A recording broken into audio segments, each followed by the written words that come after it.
Nicole or Chris, can you hear us? Yep, can hear you. Loud and clear.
For those of you online, we're waiting for Larry in the room, and Melody's working on pulling up her agenda.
Okay, welcome everybody. It looks like we've got a quorum. Online we have Nicole and Alan and Chris and 2 members of the public. Okay, and I know Tanya's on Zero Waste Committee. And Christopher is with the Mountaineer. I don't know if he's here for anything else. I think I'm correct on that. Okay. Okay. And in the room we have myself and Larry. And our sustainability coordinator, Leah. All right, so we will call the meeting to order at 6:50 p.m. And I forgot to put on here an update from our coordinator. So we will squeeze that in after the US solar discussion as item number 3. And then we'll go on to other updates from there. So first is the Guardians of Nature resolution that we were working on. We now need to pick a date in April for a BOT meeting. So Alan, are you able to attend either one of those meeting dates in April? I'm not sure what the meeting dates are, but first week of April, I will be gone. Yes, I think I put it on for the second meeting in April, which is April 18th? Yeah, I could make that one. Yes, yes. Okay. Okay. Now, I will tell you though, there's obviously been a lot of really pretty heavy topics going before the Board of Trustees, and this is one that would unfortunately be one to get bumped if they end up getting tied up with some other large scale issues. So tentatively hold that date, and then I'll of course confirm it at least a week beforehand. Okay, I don't think it's anything urgent. And I would think it'd be a fairly short discussion, but one never knows. So I'm flexible. It won't be. Necessarily with this new board, there may not be anything as a short discussion. Very true.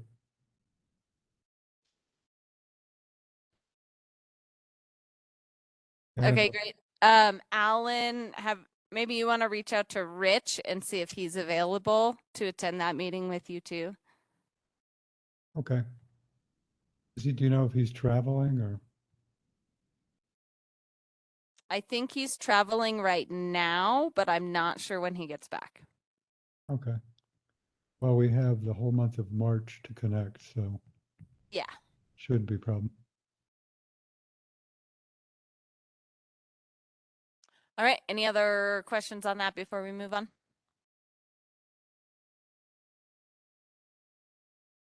All right. So the next thing is when there was a work session a few weeks ago, some of the SAB members started working on US Solar and that program and how we kind of want to move forward getting 300 signups.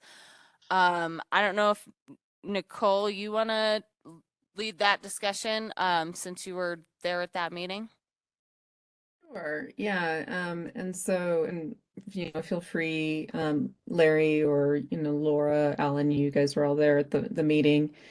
In terms of, we started the discussion of getting those 300 signups, and we had talked about various things. We had talked about some of the obstacles that are before us, either with the website, or, just, how we might reach out. And so one of the things that I thought might be healthy is one, to kind of bring up where some of those stumbling blocks could be. Now, I know that there have been some updates in terms of US Solar going to actually update their website and make it a little bit more friendly.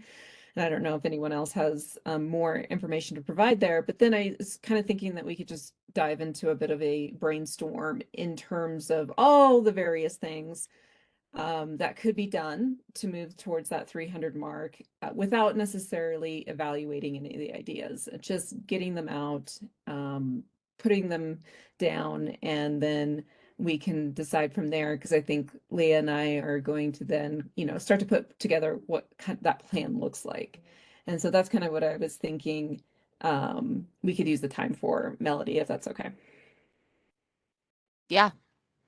I'd like to give an update further on that one. So I talked with our contact at US Solar, and they're actually turning off the registration system March 1st to do the reprogramming of their system, and it's going to be rebranded and everything. It's a subdivision of US Solar now, so it'll have a different name, and they will send us some assets as well, like a photo of the solar garden in action, which I think will help a lot of people visually understand it better. But there will be about a 2-week period, maybe a month, that we won't even be able to sign people up. There's only one person in the middle of the process right now, and he's in touch with Tim individually. So they suggested maybe a banner on our town website that has some information, and we can talk to Peter about that. But he did say overall that he wasn't really concerned about our numbers at this point, and that compared to other communities, we're actually not doing too bad in terms of numbers. We're at 31 as of when I talked to him a couple weeks ago. And that's not including, again, the low income subscribers, which I think might be nice to include as a separate item just to show that there are more community members who are subscribed. But in looking at, like, Summit County has 45 people enrolled, and that's a massive, a much bigger community than what we have. So just for an example, didn't feel like we were especially behind, even though we may feel that way. But I do think we'll have more success once they redo their system. And also, he said specifically, and I agree with this, that as people are actually using this, it's been a couple of months now, and talking with their neighbors, and some of that uncertainty kind of clears up with people not, having a bad experience. He thinks more people will be on board after that. So thank you so much for that, Leah. One of my questions, if he said that the numbers aren't too off, I guess one of the most immediate questions that comes to my mind is, are our numbers realistic? Did you talk to him at all about the 300 number that we're tracking toward? Yeah, he does feel that's realistic, and even if we don't hit that 300, that it's still considered successful. If we were to get 200 people, that's still 200 people on solar. So yeah, he would like to revisit that once the new system is up and see how that might change. But yeah, no concerns on that side. And I did also ask him what similar communities are doing that is successful marketing wise. He mentioned newsletter, specifically if there's a large reach, like Summit County has 3,000 people, and they've gotten a lot of signups through weekly blog posts in their newsletter, and having a online and print ad in the newspaper every month as well. So they're really pushing hard from multiple angles. And then Jamestown posts hard copies of their flyers, and he said that's worked well as also. Cool. And then and so we'll kind of get to that brainstorm, and we'll add to some of these things, like you've already said, like the newsletter, the ad print, and hard copies. Did they also articulate what exactly they're changing as a part of that website flow? Yeah, great question. He didn't go into it too much, but basically it would eliminate all of the back and forth and the multiple steps and really streamline it so that it's easier on the user. They're really completely redoing it. And even the way it's set up might change. I think it will still, the impression I got is that it would still be a third party, meaning you would have to still go through Excel and them separately. So that might be one minor part of that, but all of the burdensome part of the process that we've experienced should be eliminated fully. But he didn't give me an idea of exactly what it would look like, because it's like a whole UX thing, and I don't think he quite knew exactly what it would look like. And so forgive me, I missed the date. When will this be finalized and finished and ready for us to look at? Sure. So he thinks it'll be up around mid-March, and then they want to work out some bugs. So it would make sense to not market that until March 1st. So he would like a big marketing push on March 1st. And then we also have the rooftop solar campaign that's coming out in May. And so I'd like to do a big push with both of those together in May as well. So maybe try a couple months, or I guess that's 1 month, month and a half. First, right? Yeah. Not March And 1st. yes, and so you're saying April 1st would be the first push? Yep. And then combine that with some rooftop solar in May, so that some people who are maybe on the fence between those two can have both of those options at that time. That's great. No, thank you for having that information. That's very helpful. Okay, so then if we did that first push, potentially April 1st or somewhere in there, combining with the May push for rooftop solar. Sorry, before I move on, any other updates, Leah, that pertain to this that you think we should know? Oops, sorry. I don't think so, not for that particular campaign. Okay, cool. Could I ask, would it be possible for you, Leah, maybe to be the one who would reach out to Peter on a town website change on this USS solar? Yeah, definitely. And then we would probably want to build that so we can add rooftop solar kind of with that somehow, right? Great. Yeah. Yep, I'll talk to him about that. So it sounds like we don't want to be pushing US Solar until their new system is up and running. Mm-hmm. And Yeah, they actually won't be able to sign up at all, except for the income eligible people. They will still be able to continue as normal. So Laura King, I think she's on this call too. The person helping with Medicaid signups can still continue as normal. And also, if there's any way to track that with that person, that would be helpful as well. Oh, what you think you were gonna? Yeah, I have a lead out to the Energy Outreach Office to ask. Thanks. I think it would be good if we ourselves, and once they say it's up and running again and they put it up, some of us should try it out and see if it is easier to use and if there are any quirks before we do a big. I'm planning on doing that, Alan. I'm on Renewable Connect right now, but Erica, who is also on that, gave us a strong pitch last time she was with us to change. She said they have plenty of capacity in Renewable Connect that they can fill up people who leave that system. So she said giving up on them, which costs nothing, and switching over to this new program is a plus. And I agree. You mean there's a new Renewable Connect program? Well, she was coming from the viewpoint of big systems. So she was saying the way Excel is working right now, this Renewable Connect, that if any of us who are now subscribing to it, which I was early signer on to the wonderful program that she and Melody and everybody on the board, I mean, I was just really impressed by that outreach. So I signed up for that. And what she explained to us last time she was with us is that if you're a subscriber now on that system, you should leave it to join the US Solar campaign. The reason is, she said that they can refill the capacity Excel can easily, whereas US Solar needs new signups. So in a way, we're adding to the net renewable capacity of the system. So it's a wonderful argument, makes perfect sense. And I actually hadn't thought of it before, but now I knew. Yeah, Larry, I was intending to do the same thing, and I was going to plan to do a kind of a large social media push, particularly on the Nederland Facebook pages. You know, well, now it'll be early April when this new thing is on. You know, trying to show how much easier it is now, and trying to get locals to jump onto the system then. So I was going to take that on as kind of my role. Brilliant. Thank you. Excellent. Sounds good. Yeah, and probably, Chris, we just want to make sure that it's kind of synchronizing and connecting with the overall marketing plan that Leah and I put together. So, you know, if you want to be included in that, fantastic. We'll just want to make sure that the messaging, you know, what you're pushing out message mirrors the messaging that we've got town pushing out, or that we've got other individuals pushing out.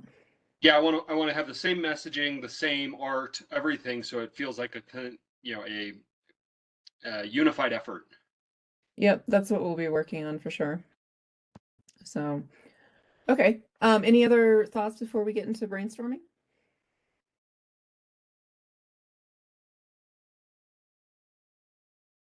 Okay.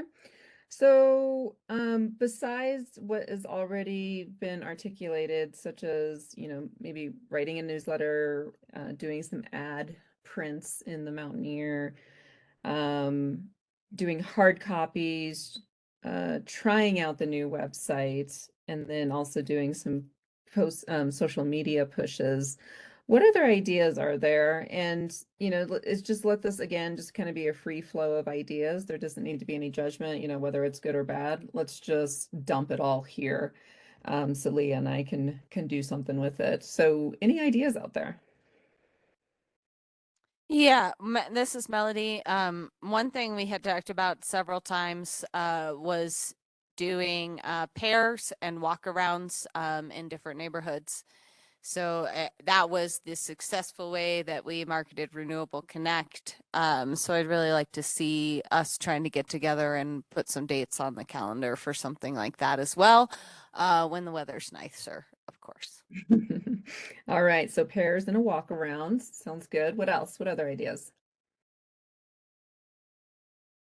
I wonder when we have movies at the Backdoor Theater if they could maybe make an announcement on occasion for big crowds. Is that something that we think they would do for us? Didn't we have kind of an ad coming up before the movie started? I haven't been there in a couple of Yeah, weeks. Yeah. that's what I was just gonna say. They do a slideshow before. Mhm. I'm not sure where they're at right now with advertising and everything like that. But I know that they wanted to talk to town about a potential way for town and the theater to work together, and I wonder if that's one of the ways that the Backdoor Theater can support the town, is that if the town has information to get out to residents, we Mhm. don't have to pay to advertise our info there at the theater. So I think it's worth a discussion, definitely, and asking if this is something that we can put up, and do we have to pay for it, and yada yada. Gotcha. Okay. Other ideas?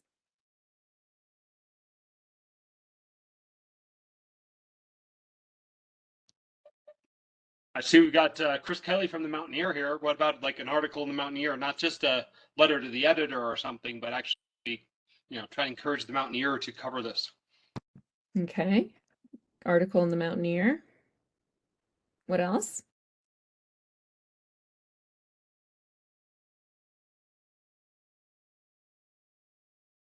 We're getting a sign up at the transfer station, right? Where we'll be able to post information. Oh yeah. When is that? Are there any updates on when that's getting in there? I think that's May 1st, last I heard. Everything's happening in May. Yes.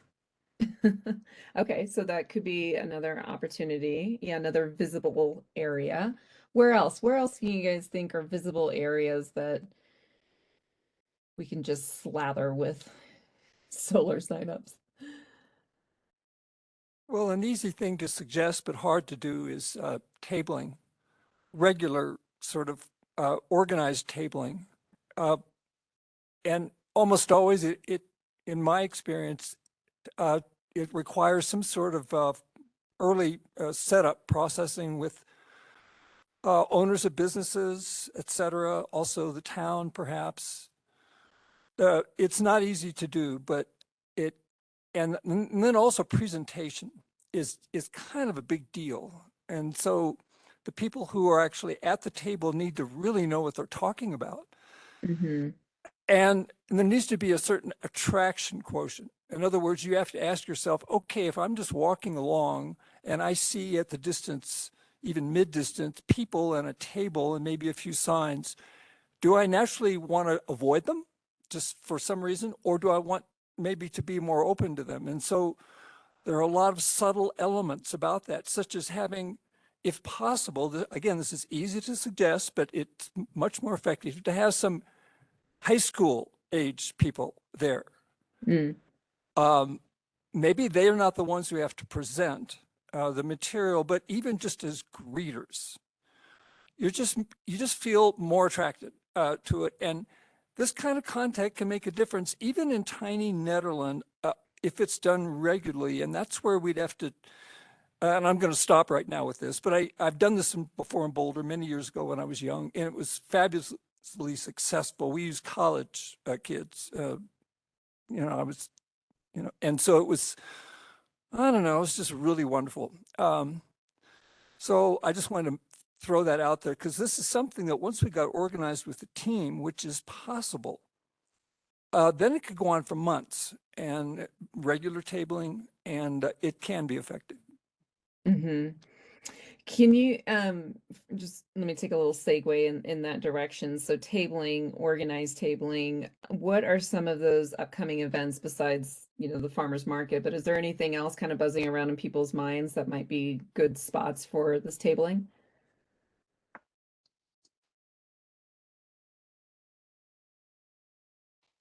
I believe that Wild Bear is doing a backcountry film festival this weekend or next. I think it's Next 2 weekend? weekends. I think it's the 2 weekend of the weeks. 11th. Oh, right. It's the Eldora one this weekend. That's what it is. The Subaru Fest this weekend. And then, yeah, so Wild Bear is doing a backcountry film festival, which might be a good place. And they've always, have been happy to help us in our renewable energy goals and stuff. And then Netter Days, of course, is in March, will be a big event. Mm-hmm. But we won't be able to advertise yet for either of those. Oh, right. Okay, that's okay. No, it's kind of keeping out on some of those events and maybe keeping our eye out for what's popping up on the calendar next so that we can get in there. But yeah, okay. Any other events kind of just popping into people's minds? Maybe April after that we could attack?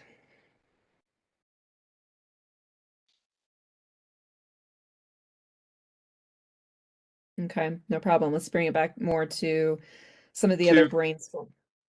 Yeah, Oh, just to sorry. circle back to what Larry was saying, have we interacted with or approached the youth advisory board at all about, trying to get their assistance? Or if any of them are interested in possibly assisting?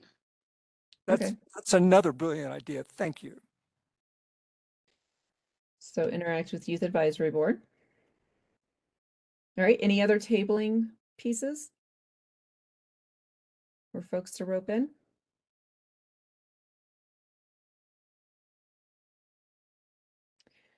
Okay, so if we go back to just the overall brainstorming, one that I'll throw up here is potentially like happy hour sponsored, like businesses that do some sort of happy hour or trivia.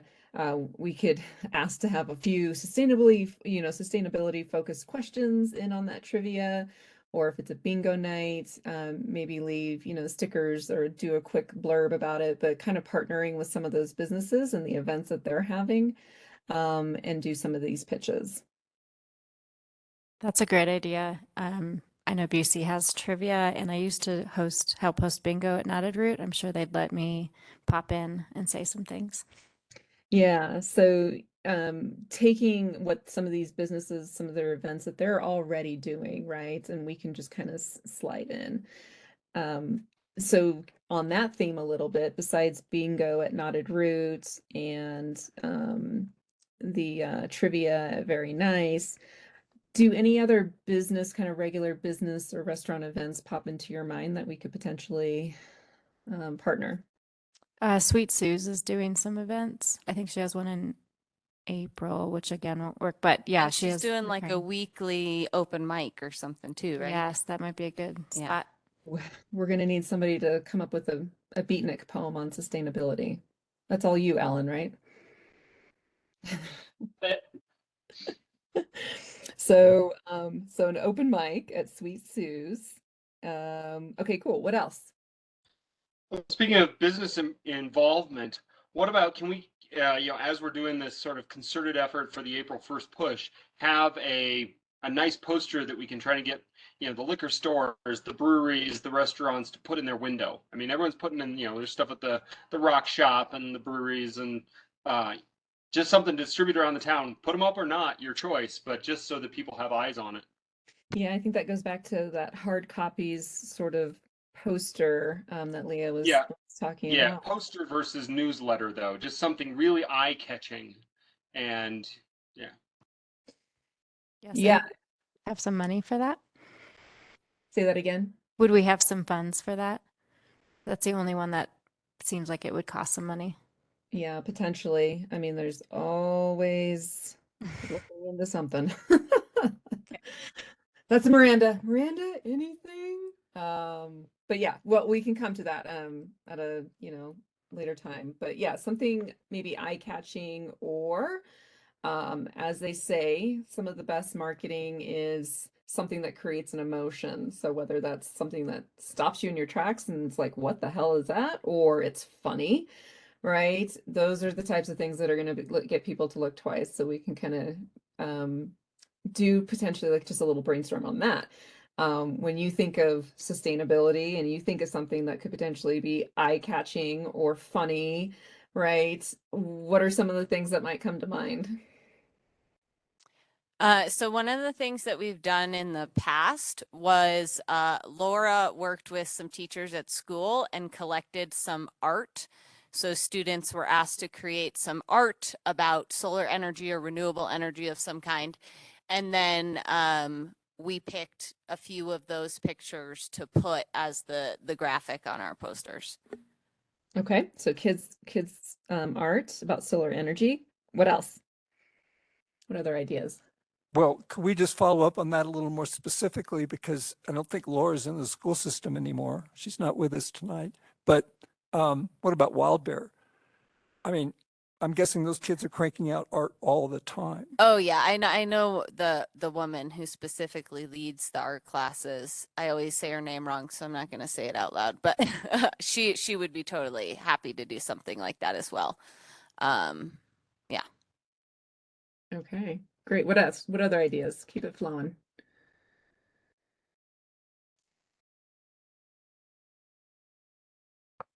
Anything eye-catching, interesting, funny? I mean, when you dream about sustainability, is there anything humorous that comes to mind?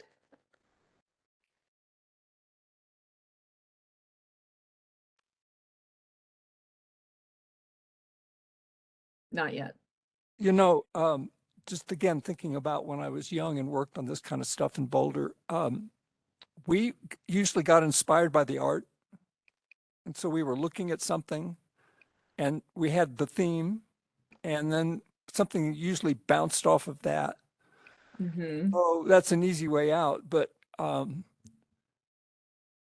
know, I guess I'm distressed that we don't have any money at all, because beyond just paying an artist, because I kind of see how an artist could do this for free, or, you know, we could get at the design level. Because once we have the kids' art, let's say we captured some image, I'm making this up, but, you know, from the kids, and we go, okay, that works.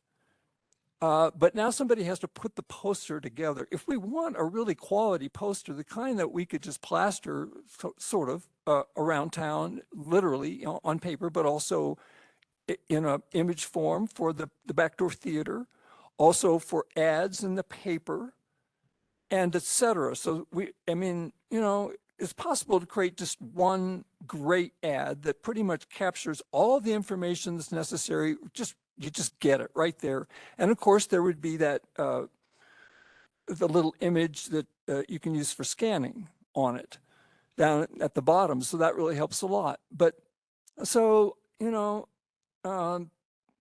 this is worth doing. It really is. And it's also the kind of thing that gets people's attention just on the larger issues, that shows that Nederland cares and is professional and et cetera. So that's a lot, but I really love where this conversation is going. Thank you, Nicole. Yeah, and you know what? How we use you, Larry, we can figure out some of the details later. I will also tell you that a lot of this can be done with AI generators now. So you don't necessarily, and they're free to use, you don't necessarily, if we decided to go the route of like not using kids' art, you basically ask the AI generator to produce for you an image, and you get something that is stylized and ready to put down into a poster. And then there are also AI generators where they can actually create the poster for you.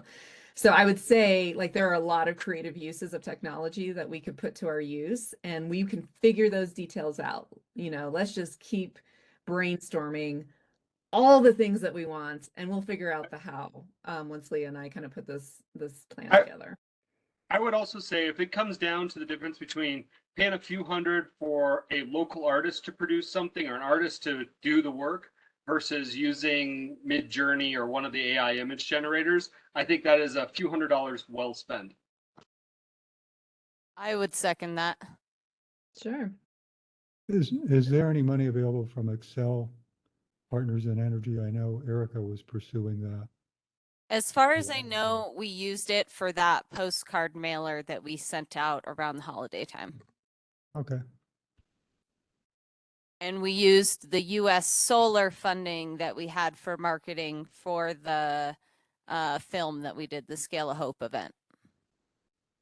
I guess that's another thing to add to the brainstorming list is doing another event like that, either a movie showing or a demonstration or a talk or something like that. Okay, great. Yeah, like some sort of events. Yeah, we had a good event with Renewable Connect. We partnered with Wild Bear, and we had, I forget who we had as a speaker, but we filled Wild Bear, and that helped us with our signups for Renewable Connect. What was the topic, Alan? Do you recall? Trying to remember, Okay, no, that's okay. blanking on it. I Yeah, don't 'cause- remember what the topic was, but I remember that she lived on like either Sugarloaf or Magnolia, and she was a professor, I believe, at one of the universities in Boulder. And so she was kind of well known and had kind of a local following that was super happy to come hear her speak. Okay, gotcha. Yeah, so it was something that generated a lot of interest.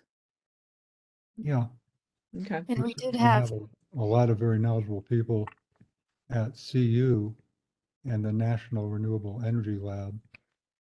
And I would think we could come up with someone who could help us promote solar.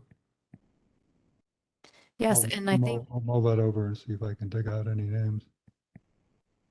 Tim from US Solar also came out for an event. I wasn't able to attend the whole thing, but there were quite a few people there, and we could possibly have him come back to answer questions and,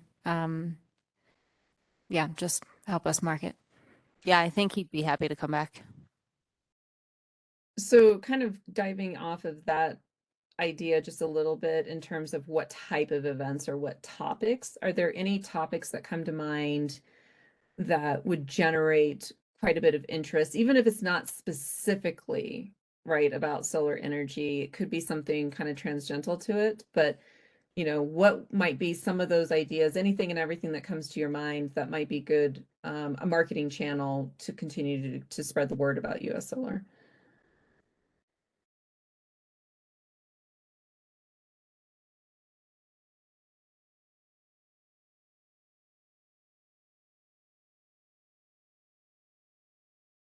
Any ideas?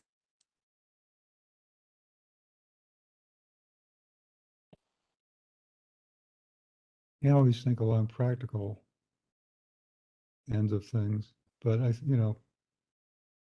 suppose climate change would be too negative.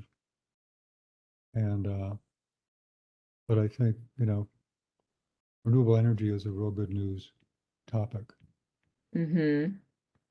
And the expansion of options in the electric vehicle area, I've been reading that there are going to be dozens of models available, and maybe there'd be interest in people coming to investigate what's out there. Just a thought. Okay, cool. And okay, what other ideas? Well, I would just want to push out the general theme of the future, that we're embracing the future and we're doing it faster than we need to, and doing it way faster than Excel. We can't point fingers at them, but this is the truth. The reason we're doing this is because Excel will not do it. But they're our partners going forward, and we need to be grateful for everything that we can get from them. So there's no negativity there, but there is something really beautiful, essentially beautiful, about the community of Nederland deciding as a municipality that it wants to embrace the future now. It wants to do it now. So I don't know, I'll just stop there, but if there was some element of that, that we're not only doing the right thing long-term, we're doing the right thing immediately. Got it. Future, community of Ned to embrace the future now. Thank you, Christopher Kelly. I see your message over in the chat box. Thank you for that. I've written down your email, and yeah, we potentially will reach out to you for that service. What other ideas regarding an event? So something specific, you know, a topic around renewable energy, future. Larry, I feel like we've had or maybe in one of the board meetings, where zero waste. I thought I heard you say that you typically will attract a pretty good crowd for that topic, or did I hear that incorrectly? Well, there's a huge difference in terms of people's relatability to these issues. And I discovered that at the farmers markets, particularly just engaging people as they would come up, maybe just to toss away their, their trash. Mhm. And so it was kind of fascinating at that level. Yes, but to answer your specific question, there is more interest. And it would be an easy, if I'm just thinking ahead, there's going to be zero waste events coming up in the future here in town that probably will draw crowds just independently. I mean, I'm hoping that will be the case.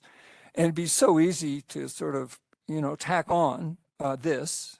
Mm-hmm. But at that point, I'm hoping that that would be happening for all events, everything, and that there'd be some sort of easy little sort of program or presentation to do for everybody to get involved. So yes, to answer your question, there is more interest in that. But I just want to share quickly that, engaging with people on an ongoing basis for 8 farmers markets this last summer, lots of people, and we're talking really hundreds, honestly. A lot of interest in zero waste topics, including some highly knowledgeable people who had forced me to go online right then with EcoCycle's website to prove to them that they could or could not dispose of something. I mean, so very impressive. But not much interest in the solar. It's and all I can say is it just seems, and these are highly intelligent people who instantly should get it. And sometimes you just get this look of like, oh, and there could be 1,000 reasons for the oh, including, well, isn't it coming anyway, or more work for me, or, who knows what it is. There's all those reasons. But this is a huge barrier. And so I was happy to hear Leah report to us that US Solar thinks we're on track. And, it's just that look at Summit County. I mean, if they only have that miserable number this far, that tells you something, because I'm guessing that their total addressable market for this signups is many multiples of ours. And ours is only, as we discussed, Nicole, in that our work session, is probably only 600. Out of 750 total. If you lop off the ones who are impossible to reach, remember we talked about maybe 600, somewhere in that range. So we're talking about a 50% saturation of the total addressable market. And I have to tell you, in the marketing world, you can do that, but you have to spend, maybe $50 to $100 per sign up. And this is very common to do. And that's how they would approach it.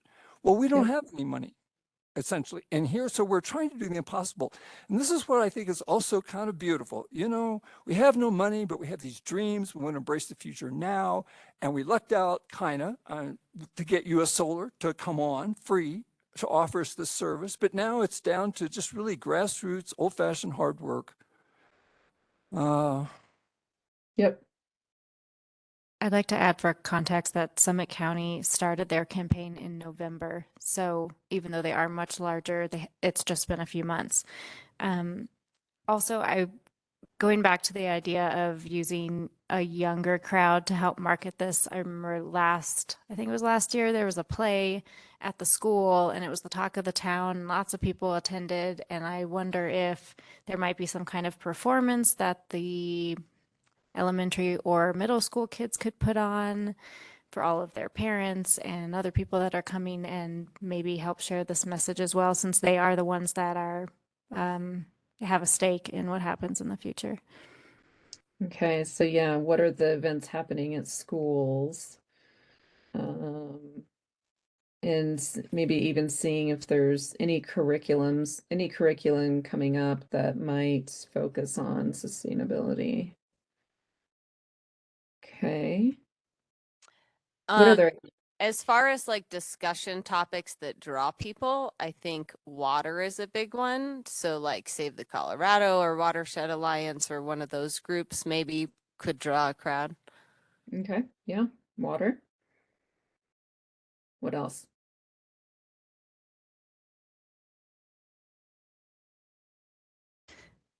The rooftop solar campaign that's coming out in May, that actually does have some funding and they're going to help quite a bit with marketing. I wonder if we can piggyback on that a little bit. And they will also have some experts that come out and help people make decisions about not just solar, but like heat pumps in their homes and a number of other things. And maybe we can tag on to that as well. Mm-hmm. Okay, experts about. Okay, so there's this, there's kind of this other idea in, with marketing, and it's kind of the social influence piece. Like you'll see, especially around voting time, right? You get the sticker that says I voted, and it's supposed to be that, symbol and also that visual reminder, for other folks to get out there and vote. Is there anything like that? You That, call it what yes, it is, great but like idea, Nicole. but like a 'Cause, social pressure, kind of a thing, or a reminder that, hey, I'm in, so why aren't you in as well? Anything like that come to mind? actually, they were giving away these, I think they're cool, these little front yard signs that are solar powered, and it says that you are getting your electricity from community solar. And I put mine on my house, which is on Ridge Road, and people have talked about it and asked if they can get one for their yard. And right as it was towards the end of Erica's role here, we were going to get some more signs from them. So I will ask again, because I know some people who did say they would put them in their yard, and that's a visible way of showing everyone you've done it. Okay. What else? What other things like that? The other thing that I'm thinking of is, and it's not necessarily that, but just having an informational session at a BOT meeting. Mm-hmm. Okay, informational session at BOT. I also wonder if US Solar might provide something in form of a referral bonus if people refer their neighbors or friends and they sign up, if we might be able to reward that somehow. Okay. It's an idea worth looking into. I will ask him. Just staying on the municipal track for a second, we could do a visit to every single board in town. I mean, just go to their meeting, wherever it was, and have an agenda as a presentation on it. Could be short and sweet, but these kind of things matter, over time. They really do. Mm-hmm. Mm-hmm. Keep going. What other ideas are there?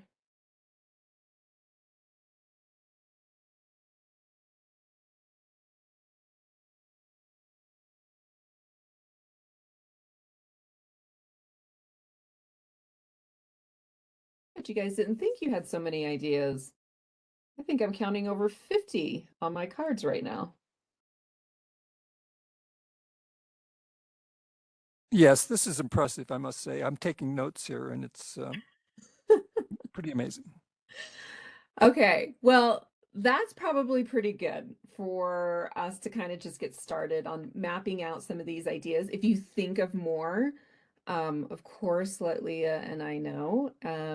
And what this will probably generate into is some sort of lightweight, marketing plan, if you will. And from there, I'm sure that it'll also generate even more ideas. And so, but thank you, and thank you for everyone being open, and thank you for withholding judgment just so that we could get as many ideas out as possible. So, anything anyone else would add before we close it down?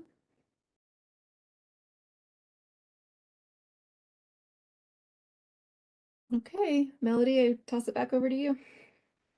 Yeah, thank you, Nicole, for walking us through that. I think we got a lot done.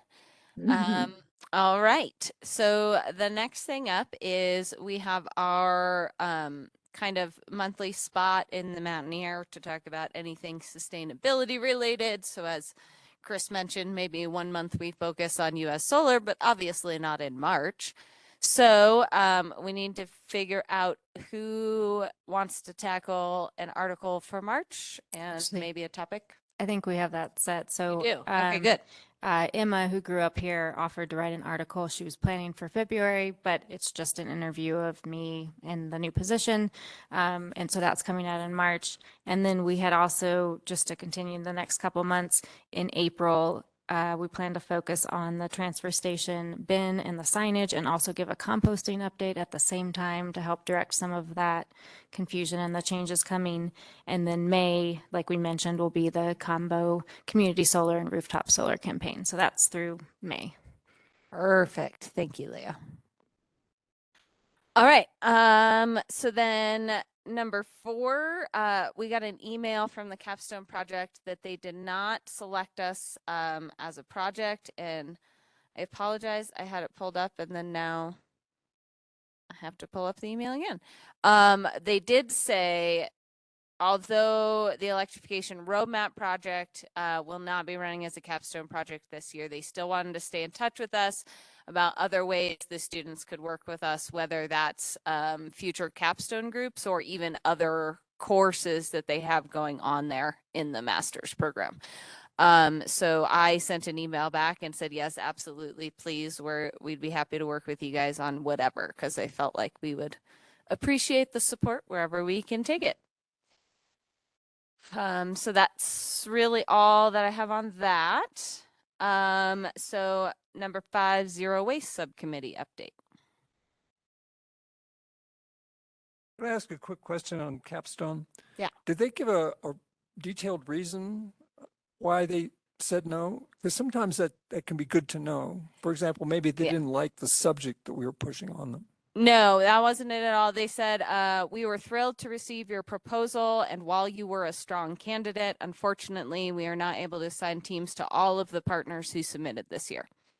So they just didn't have enough students to assign people to every single project.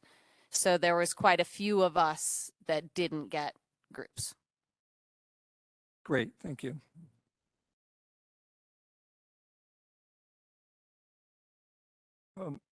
Did you say zero waste before?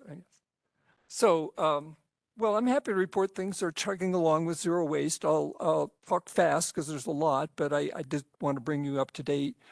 We had a great zero waste subcommittee meeting last month, and Cody from the county brought us up to date on his thinking, which is 2024 is going to be a big year, but probably nothing on the ground until then. And Leo, by the way, you were there, so correct me if I misstate anything on these details, but the general sense that we got was that, yes, both a new composting unit, a significant one with excellent capacity, high capacity, will be sitting there at the transfer station and working, and thus allow us going forward from 2024 to think past the problem that we discussed last time at this meeting with A1 Organics, the larger processing facility, which is shutting down certain types of what you might call brown waste, that is non-green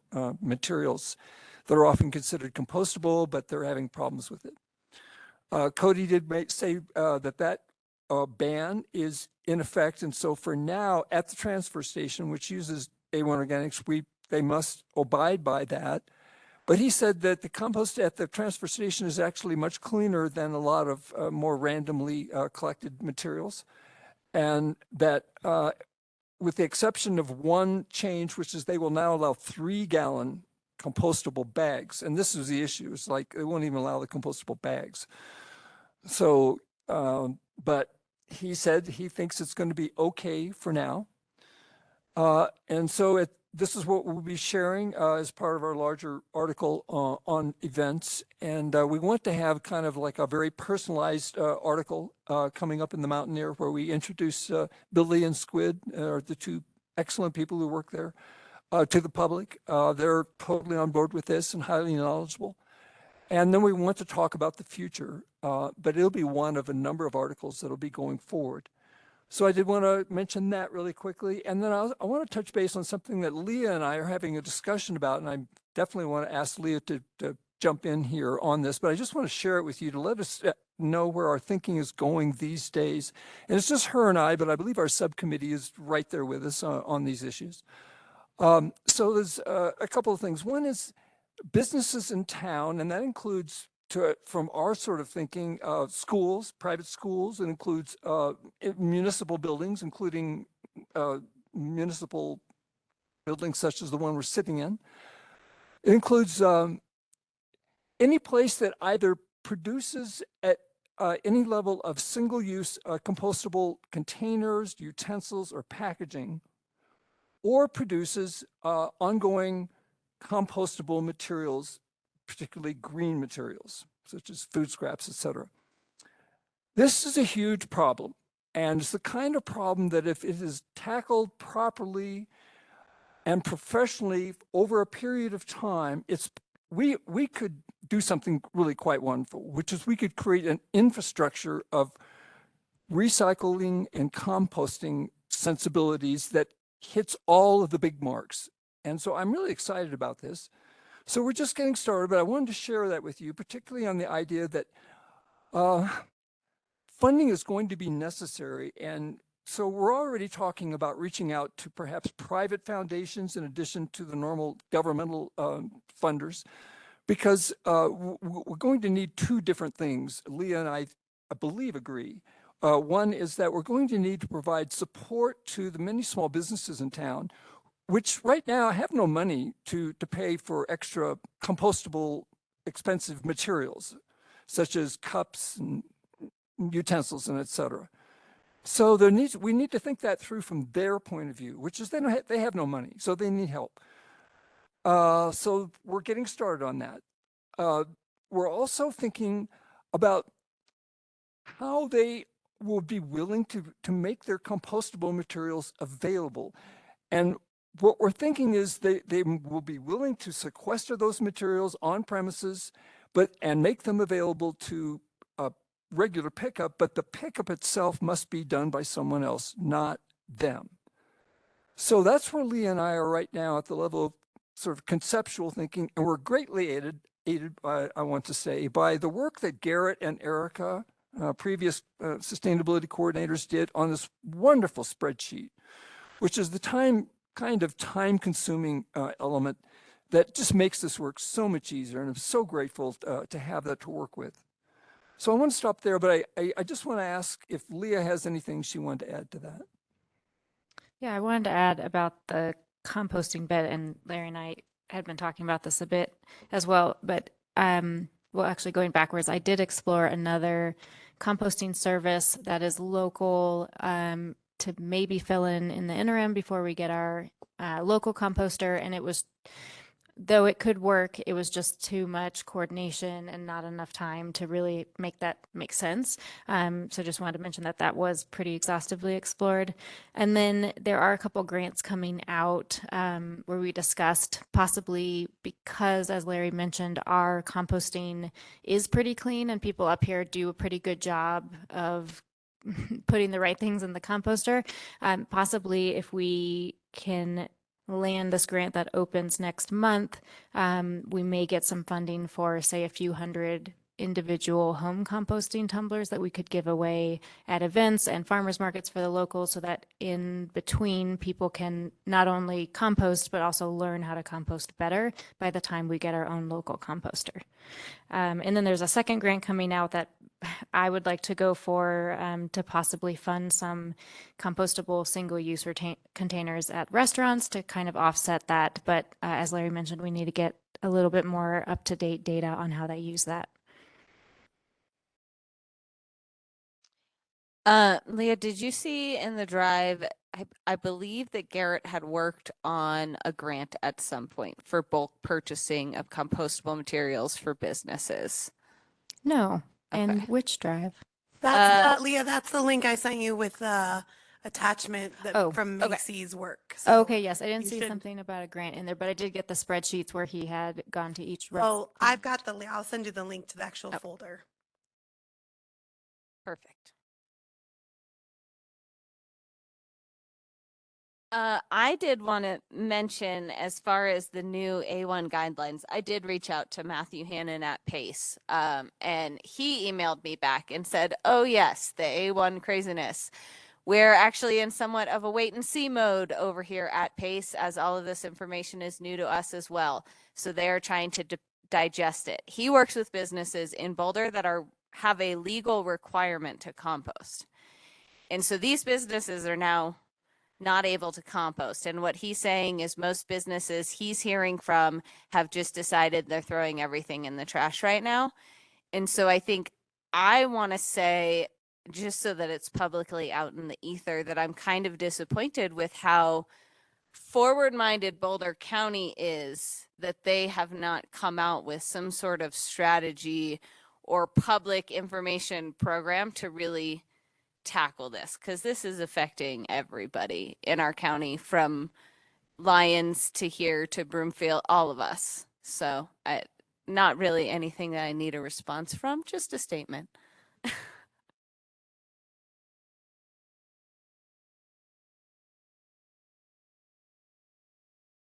Well, this is why I'm so excited about what we're going to be doing at the transfer station.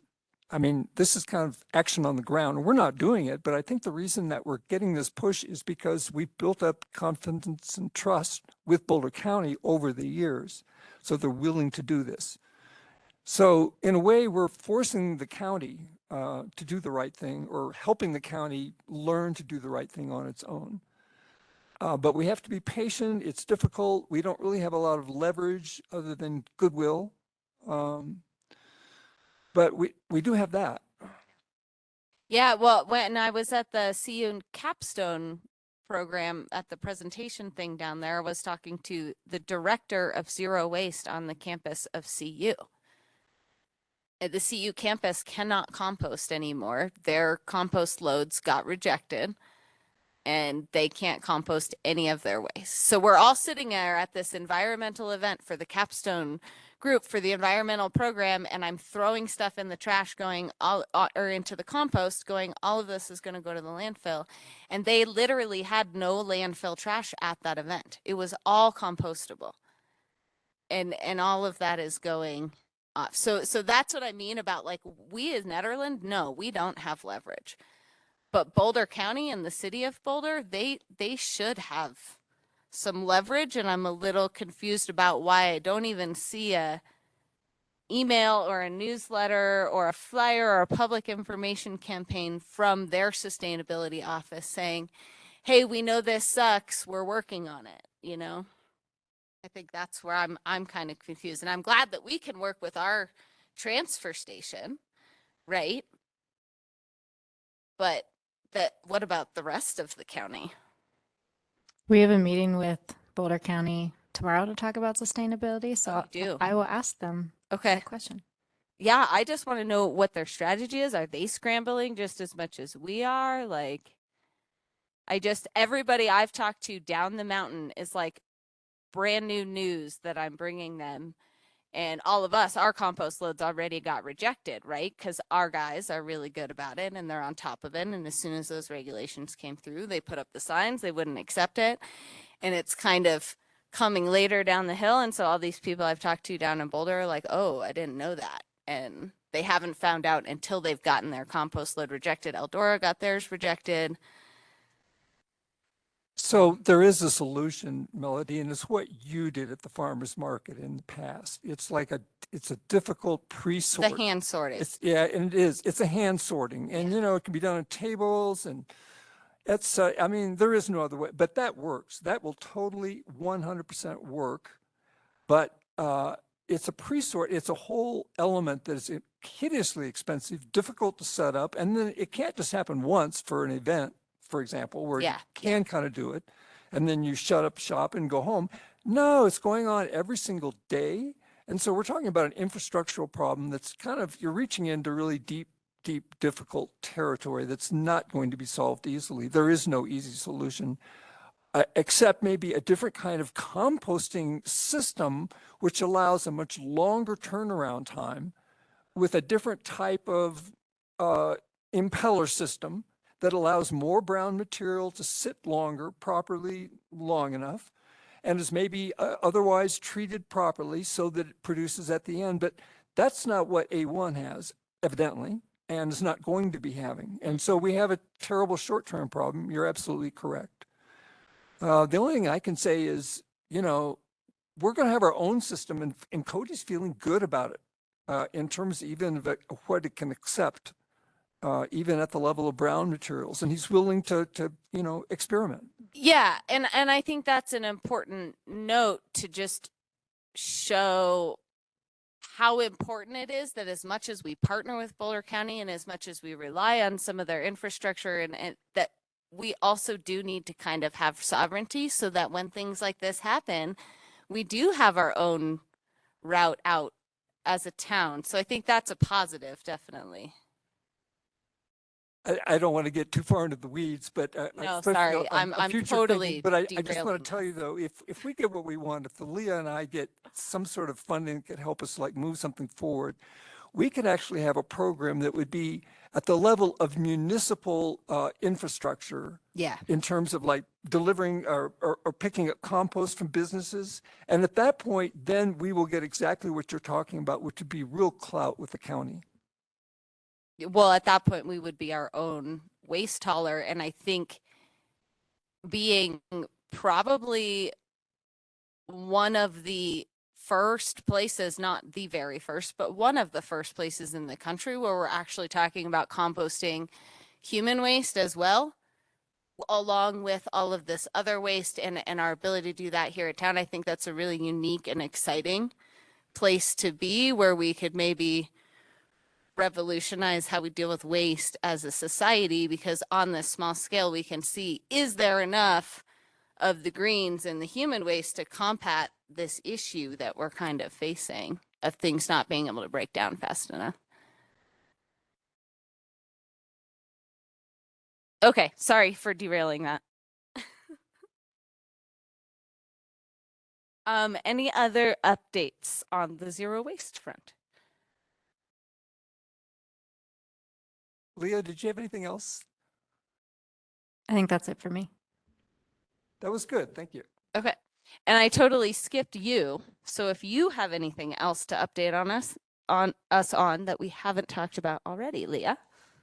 Yes, actually the rooftop solar campaign for May, I think has to get approved by the Board of Trustees, and I still don't totally know. I think this is right. Right. Okay. Miranda's nodding at me. And so is that the SUN program? Yes, Okay. that is Sun. What is it called? Something Sunshare? United Neighbors. Solar United Neighbors. Thank you. Yep. And they're ready to start marketing materials. They need our logos, but we just need official approval on that.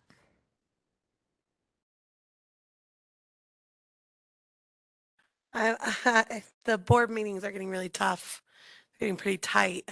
What's really, remind me what the timeline, I turn a little bit to Nicole, because it either is going to need to be seconded by another trustee, or I can try to convince the mayor to get it on the 7th, but it's getting We can convince Billy to get it on. it's getting really tight. So, 5 minutes. We need 5 minutes. okay. This is so easy. They need our logos and approval as soon as possible. All right, I'll put it on for the 7th, and Nicole, I'm gonna look to Nicole to work some magic on that. And in case you need this context also, they need probably 8 weeks or so to develop all of that. And so if we have an April 1st launch, it's now. Okay.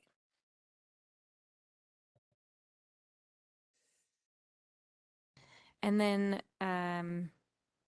all that's left for my update is just the fleet electrification as one of the top goals that I'm working on as well, which Miranda and I are revisiting a bit because there is no inventory and the technology isn't quite there to replace their vehicles. We're just collecting some more data about their usage and mileage and when they will be replacing vehicles so that we can build a better plan, and possibly looking at hybrid vehicles in the meantime, since we probably won't be able to transfer all of them to EVs in the immediate future.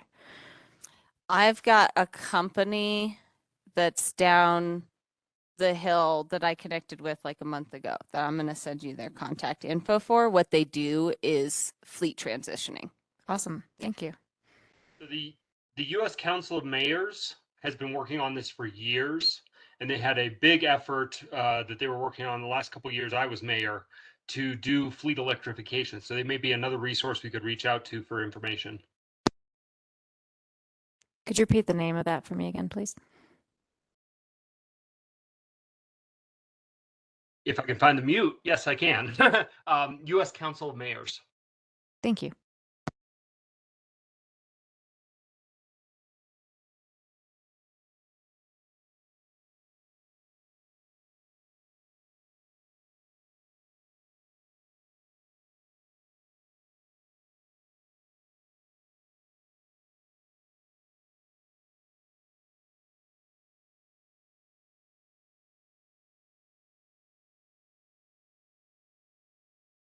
All right.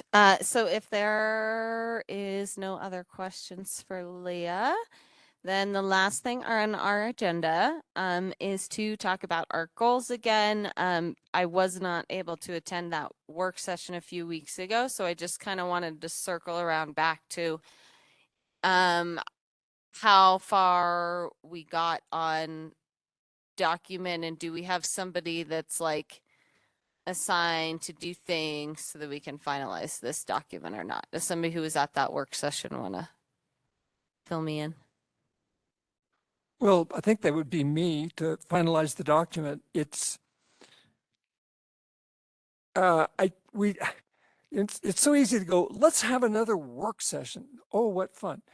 It's just that, oh, there's a group process that goes on with these kind of things. And so when you handle information, you need to be doing it in a way where everybody's sitting there at the table, hopefully, and can say what they think about something openly.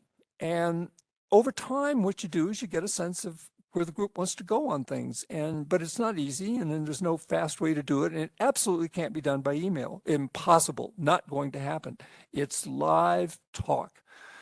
So what I could do right now, though, recognizing how incredibly busy people are, and I'm just grateful we could even have the 2 short sessions that we had. Really grateful, because we got a lot out of that. And what I produced was, in terms of a document, was that little dashboard that I sent out. I call it a dashboard. It's kind of like a grid of information. And the thing I like about it is that it's easy to plug in new information to it as you go along. And so you do have sort of a little workable way of checking out where goals are at and where we want them to go. But we're not done. We did spend a lot of time. It was an excellent discussion, I thought, on the problems around U.S. solar. And I was heard out by the others on my concern that we have to meet the 2025 renewable residential electricity goal. We have to do that. And so this is an opportunity to do it, but the time is now. 2025 is coming right up. So then we talked, about zero waste issues, some, but not really in a sense. But I think we're all sort of on board that as much radical action there as possible can happen. One thing I, for example, that I'll mention is that we got off on a fascinating discussion for me, I thought, about taking a tougher stand on the town's codes regarding construction of new buildings, regarding, for example, their solar access and capabilities, rooftop, and then also the integrity of the building to be suitable for electrification in the future. And it was interesting that we sort of were veering in a way that wanted us, I think, to take serious, or at least consider serious action. But again, it's so easy to talk about this stuff, very hard to do. It's the kind of thing that I realized would have to go through lots of deliberative processes, certainly the boards, feedback from them, because you can't push these things down people's throats. It just won't work. You cannot do it. So you have to build a consensus from the ground up, so to speak, slowly, gather it together, allay people's concerns ahead of time. But I have to tell you, if we wanted to make a difference, we, the town, wanted to make a real difference, this is exactly what we would be thinking about radically changing the codes to reflect the future. The future is coming, and those codes will be coming in the future. Why shouldn't we do them now? Why not? So, but that's, again, easy to say, but I just wanted to pass it on, as this is something that sort of popped up almost on its own during this meeting. So I'll stop right there, other than to say, in response to your direct question, that I'm happy to produce a document, but what we have right now really is that dashboard I sent out that we could, that I would add some information to.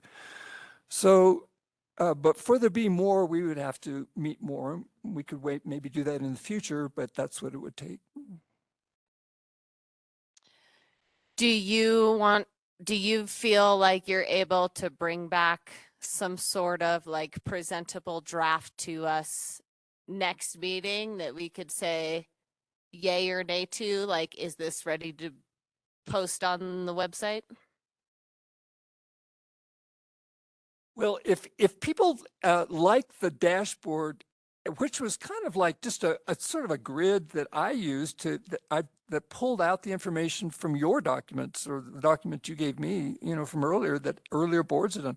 A wonderful set of materials, but it's, it's a narrative, and so for us in a whiteboard exercise, you can't be doing these long narratives. You have to like squeeze everything down into the more or less the set of points that you feel like represent the larger body of material.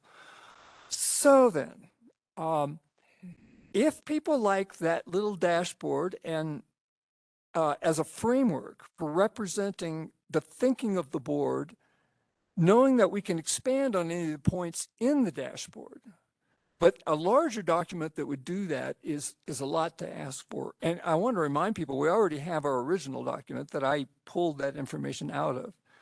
So one way to approach it is, if we want the longer narrative, which we have to have kind of, I mean, that's a foundation document, sustainability document, if you want to think about it that way. It is. It has the goals, it has everything. It's so wonderful.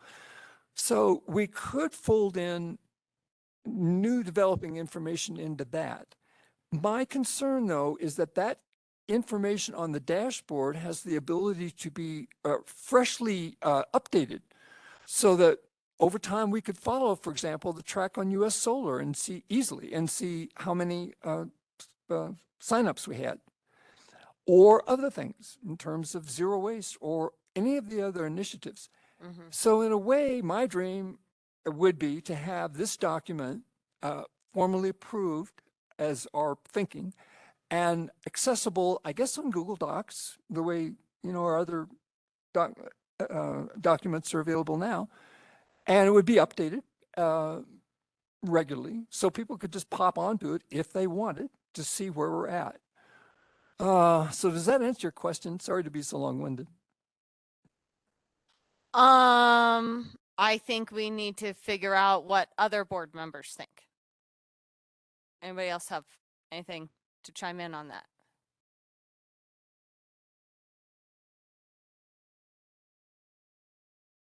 I just wanted to say that the other thing we talked about in the work session was the building codes, as Larry said, and thank you, Leah, for the follow-up email saying that we do in fact have R49 for insulation and ceilings. I don't know what we have for walls. And then we talked about this notion that we would like to require some kind of solar orientation at the very least for passive solar gain. And then, as Larry said, making homes solar ready. I believe the BOT did approve having at least minimal cables to make it easier to install electric charging stations in homes for EVs. But we didn't require the full setup. One other thing that I proposed was the idea that in terms of making the built environment sustainable, that we look at supporting infill development rather than potential annexations that can create sprawl. We do have a fair amount of land that can be developed within the current city town boundaries. And that's not only a smaller carbon footprint for development, it's also a lot less expensive for connecting up to utilities rather than extending them.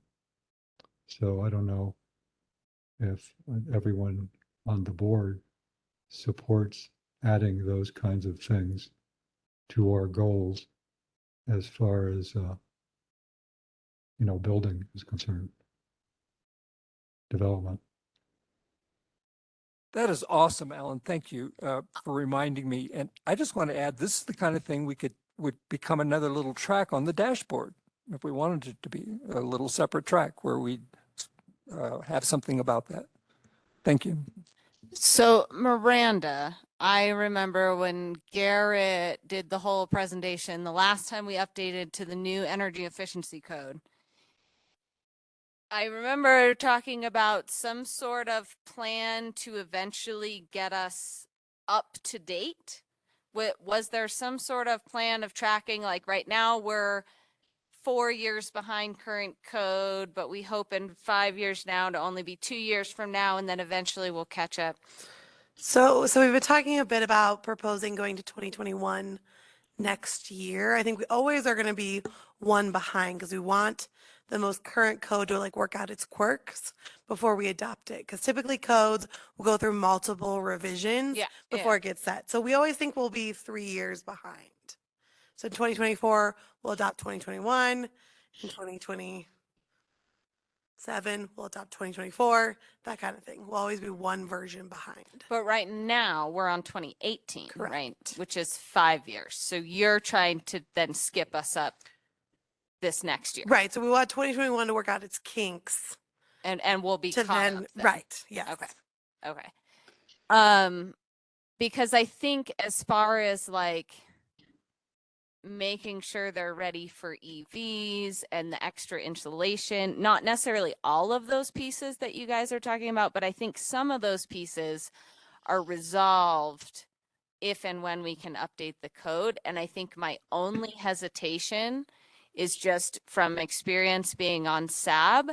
I feel like the sustainability board has always been, yes, we want to be really firm and really strict on making people build sustainable buildings. We've always kind of been on that hard line of things as a group, as a sustainability board. And that's always been combated by the other side. And typically the planning commission and, the other boards that have more say in that. I mean, really all we can do as a sustainability board is make a recommendation, right? And then the planning commission actually gets to decide some of these things. The BOT actually gets to make a decision on some of these things. And so that's the challenge for us.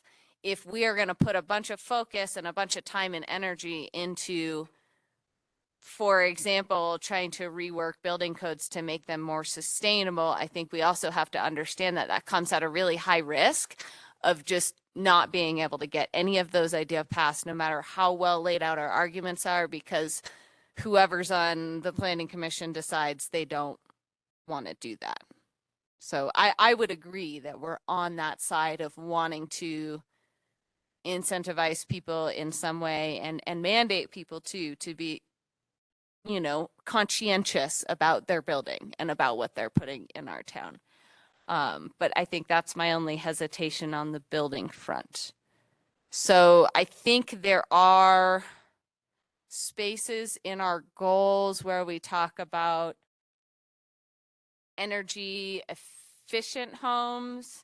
And then I think there is one about the energy code, but there might not be. We might have taken it out. So I think that might be a good one to maybe add, is not just the energy efficiency of a home, but also promoting ways for town to pass code that promotes sustainability in buildings.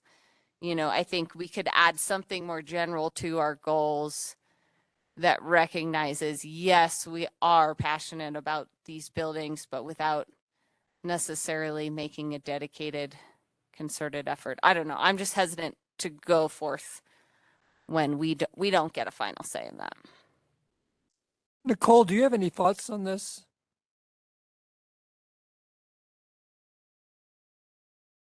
Hmm.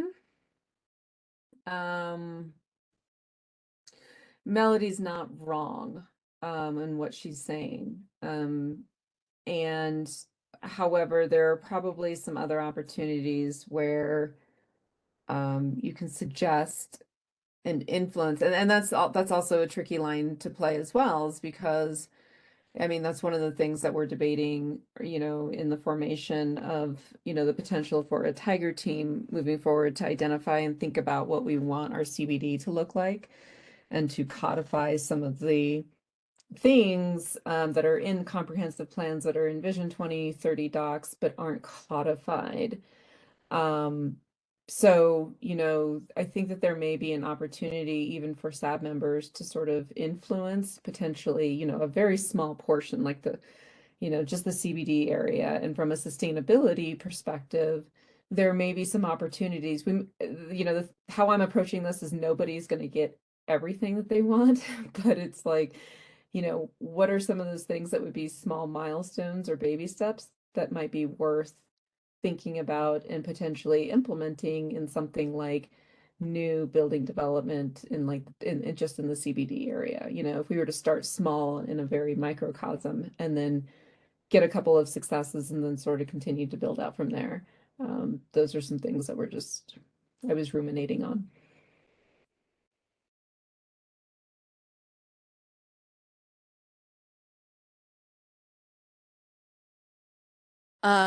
Well, and I will say the other kind of classic challenge with building code updates is that it is just the economic division that there is between accessibility of being able to improve your home. When you're low income, you just can't. So we do have programs, through the state and through the county that can help people with those kind of things. But I know specifically in Nederland, we do have kind of this large income gap.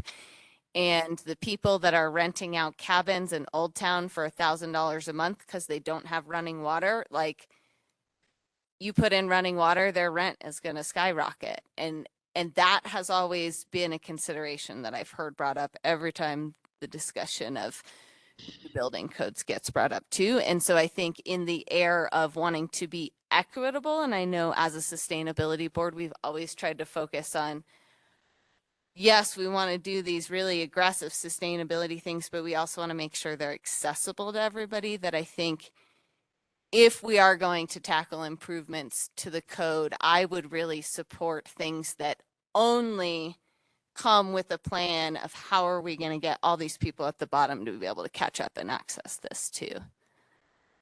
I think that's kind of where I am. Do you mean if a developer built new properties that met, say, high-level codes, solar and building integrity, that it would increase the rent, say 20 or 30, 40%, some large increment? Yeah. Yeah, there you are. Thank you for putting it that. So yeah, so I just would like to see any update on code that is going to be like with a big cost burden, and we know it comes with that, like an entire HVAC system or something like that. I would like to see if there's a way we can also approach that with the idea of the lower income people in mind. So I will tell you that a lot of the reason why and when I say me, I'm talking really the fire department, we're not interested in going after building code updates. We'd like the housing needs assessment to Yeah. finish out. Yeah. And that's not set to end until this end of this year. So I just feel like this is not the year to be tackling building code. And we start that early 2024. Great, thank you. I like that.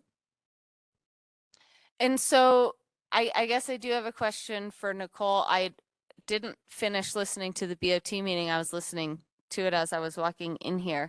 As far as that kind of team, I mean, is there a way that Envision 2020, Envision 2030, all of these things like says we need somebody either from the SAB or our sustainability coordinator or somebody who's knowledgeable about sustainability on that team. Like, is there justification to say that that is an expertise that we want and need on that team of people? Absolutely. I mean, we're in the process of building what this team looks like and some of the criteria. We'll talk about that. Miranda, next meeting, March 7th? Not Yes. special meeting, but yeah, Yep. March 7th. And so, ideally we'd have representation from multiple boards for that.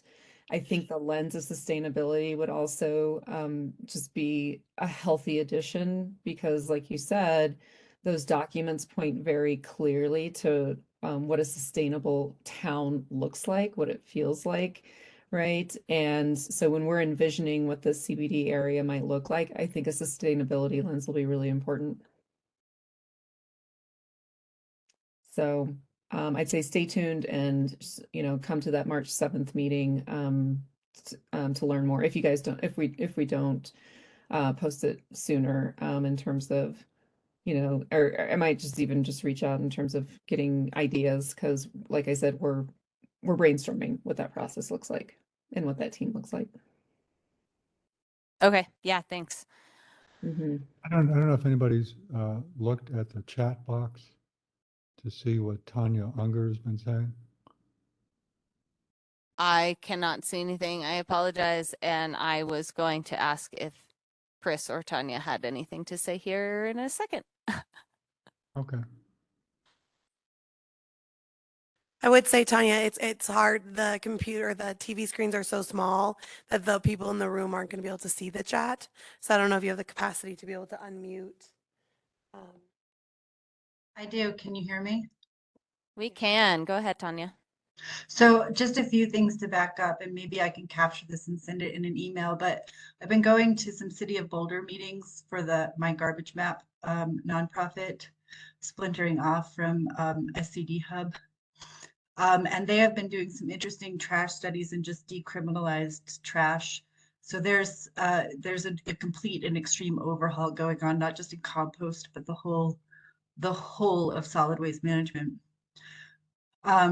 But getting back to sustainability, I have been reading and editing a book. I don't know if you're aware, but I have taken over for the founder of Engineers Without Borders, Bernard Amadei, teaching his class, Engineering Geology at CU Boulder. So that's one of my points, Melody, is that depending on when my class is taught this next year, I have 50 students. And one of the requirements is for them to do case studies. And I would love to bring them up into Nederland and put them to work. So you don't have to just rely on capstone. I myself have 25 years in water, so I'll be looking at that, but also solid waste management. And I can require them to do whatever I want. So we should talk about what your needs are there. So the other thing is that I'm editing a book right now. I can't say too much about it because it's not published, but it is on the peace, climate change, and sustainability nexus. And it's written by Dr. Bernard Amadei.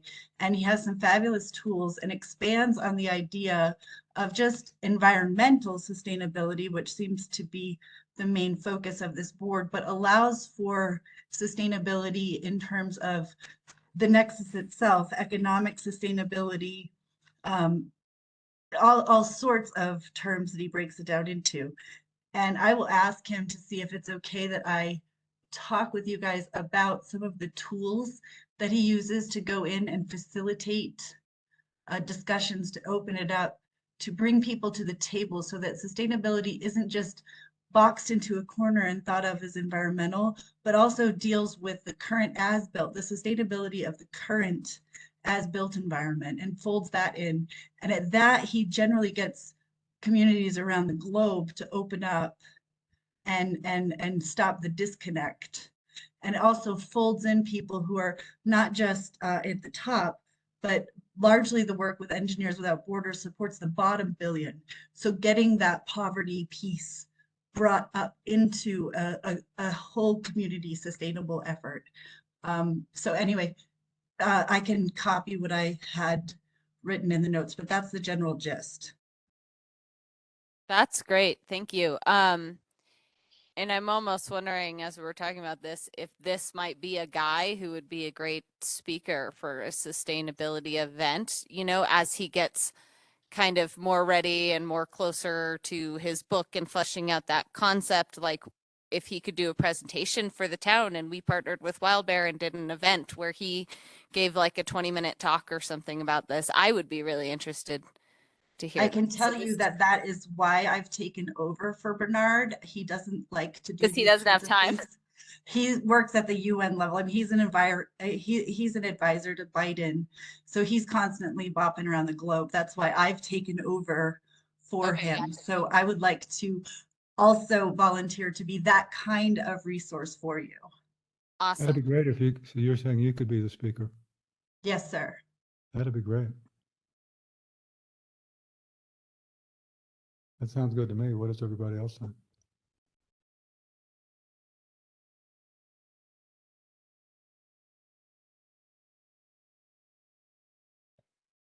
I guess Nellie and I like the idea.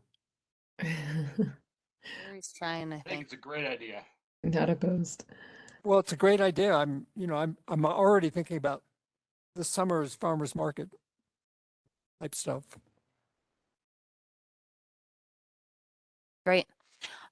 So circling around, oh, wait, Chris, Kelly, was there anything you had to add or chime in on anything we've talked about tonight?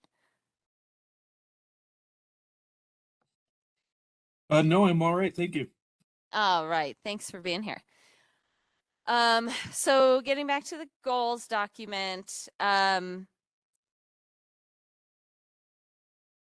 about we don't necessarily worry about the full fleshed out narrative right now, but if Larry, you want to come back to us with like a draft dashboard that you feel is fairly comprehensive for next month, and then we could at least start there and maybe get like a PDF version of that up on the website for people to be able to look and see like what we're working on. And then we can go from there. Does that sound good? A draft dashboard. I love it. I will do that. Thank you. All right. Any other items to discuss tonight? Well, I like the idea that Tanya has a class that could maybe step in and help us with what we proposed for the capstone group that didn't get accepted. And maybe we should see if that's practical. If her class, you know, would like, or if she would like this kind of case study topic that we were going to do with the capstone group. I would love to see what you've got. Currently, I'm not sure if we're going to be doing a Maymester. I'm petitioning the university to work it out as a fall course. Generally, it's a spring course. The geology just can't. It's not as good in the spring, so I'm trying to move it to the fall. But I would love to see what you've got and put it on there. And when I'm back in the classroom, get some students enrolled in doing that with me. Can someone forward her our proposal for that we made to the capstone group? I'm trying to find it right now. Okay. Or are there any other ideas that align with the goals that we want to deliver this year? Is there anything in there that would also maybe be immediate for them to work on as well? It's just another idea to throw out. I'll just jump in with a much smaller idea. Electrification at the level that Capstone was going to approach it, at least I was hoping was going to be very substantive and kind of a deep research project. And that's a really big deal. And, you know, it's like grad students for a semester really pounding it. And so that's not what we're talking about here. But a group like this, for example, suppose that we we're asking for help on developing, let's say, how many pounds of methane would be saved with 100 bear composters introduced to Boulder County and being used regularly? Give us a number. And so there's some calculations involved in that and a certain amount of outreach, and we need that number. If we're going to make this program that Leo's talking about, if we get that grant, we might be able to actually give away 100 bear-proof residential composters. These are really nice items. They cost hundreds of dollars each, but we might be able to get a grant to give them away. Well, we need to in order to get the grant, but also just to make it popular, we need methane numbers. And so somebody could work on this, and so something smaller like that, that's really tangible, I would just love. That sounds like a great homework assignment, Larry, if I may speak to that. Just so that you understand the depth and breadth of my students, my class does have largely second semester sophomores, but does go through, and I also have graduate students who are working on master's degrees and the like. So some of them are veterans, some of them are non-traditional adults, some of them are internationals. It's a very wide population. But I would love to see any and all of the questions that you have, and if I could throw it as a homework assignment or a small paper or a larger research assignment, just throw it at me. I'll see what it falls out. It's not I'm an here as easy a resource. It's not an easy homework assignment, or I would have done it already. I mean, there are several levels of research, but I would love these. I mean, if we could get them to work on this. Easy or hard depends on the student. Just my point is, I have a wide breadth and depth of students that I have access to. So if you have ideas, please send them and I will poke through. And if I don't have them in my class, I have access to the entirety of the engineering department and several colleagues. Awesome. Thank you. So Leah, real quick, a question regarding that grant, and that Larry was talking about would potentially get us to deliver composters to folks. Again, one of the things about composting, that you can make an argument about other things and sustainability is sometimes people don't want to do the work. So have we ever looked into the appetite for those in-home composters, like the electric ones? I know that it's using energy to create the compost. It's not using Mother Nature, but it really does take the work out of doing it. And ultimately, if folks get compost, it's kind of weighing the cost benefit analysis, but just thoughts on that. Yeah, you're talking about the I think it's called Lomi, the countertop composters. Yeah. Yeah, I personally have read the reviews for those because I was interested, and they're not very good in that, yeah, they don't actually compost, it just grinds food up, basically. So, and part of, I think the important part of having people do real composting is for the educational piece. So yeah, I think that's a great suggestion, and I thought that might be a viable option, but I don't think it's really achieving the solution to the compost problem to do the motorized type. But that's also why Larry and I talked about having maybe a giveaway just to people who are personally interested in doing that. But the one that who was it, Cinda, I believe, sent us a testimonial, and she has this particular type. She also asked a couple family members who have the same tumbler type of composter, and she said it works amazing and the compost is really good, and she had a lot of good feedback about why they chose that particular style. So that's sort of why we leaned towards that, even though it is a bit more expensive. Gotcha. Yeah, and I'll just add to that at one point, I think it was Wild Bear that was doing something with like worm composting buckets and the in-house systems with the red worms. And so I think as far as Nederland goes, we found that is kind of more the appeal to people than like a Lomi or something more techy. At least that's what I've found with the people who want to compost, not necessarily with the people who don't care. You know, they might want that tech machine and grinds up their food, and they feel like they're doing their job great. Gotcha. Thanks.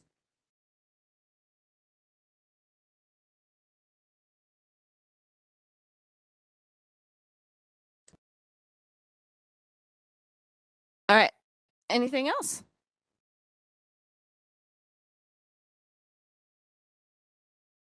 Well, we are out of here 15 minutes early then. Thank you all for another great discussion. And we can adjourn the meeting at 8:30 p.m. And thank you, Good night. Tanya, for being here, and Chris as well. Good Thank night, you guys. all so very much. Good meeting night, guys. Adios. Stay warm.